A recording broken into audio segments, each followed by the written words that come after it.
இயேசு என்னுடைய வீட்டுக்கு வர நான் தகுதியற்றவன். ஆனால் ஆண்டவர் ஒரு வார்த்தை சொன்னா என்னுடைய பணியால் சுகம் பெறுவான். எப்படிப்பட்ட நம்பிக்கை பாருங்க. ஆண்டவர் இயேசு இங்க வரண்டா, அங்க இருந்தே அவர் சொன்னாலே அந்த வல்லமை அங்கிருந்து இங்க வந்து என்னுடைய பணியாளுக்கு சுகம் கொடுக்கும் என்று அவன் நம்புறான். அதான் தன்னுடைய வேலையாட்கிட்ட சொல்லி அனுப்புறான். அவர்கள் வந்து இயேசு கிட்ட சொல்றாங்க. இத கேட்டதும் ஆண்டவருக்கு என்ன ஒரு ஆச்சரியம்.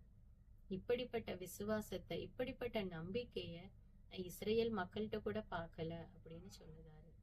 இந்த பணியாளர்கள் ஆண்டவர்கிட்ட சொல்லிட்டு திரும்ப வீட்டுக்கு போறாங்க. அவங்க வீட்டுக்கு போகும்போது அந்த சாகும் தருவாயில இருந்த அந்த மனிதன் பூரண உடல் சுகம் பெற்று இருந்திருக்கிறான். அதை பார்த்தது எல்லாருக்கும் ரொம்ப ஆச்சரியமாயிட்டு. மக்களே, ஆண்டவர் மீது நம்பிக்கை வைத்தா ஆண்டவர் எந்த இடத்துல இருந்தாலும் ஆண்டவருடைய வல்லமை நம்மகிட்ட வந்து செயல்படும்.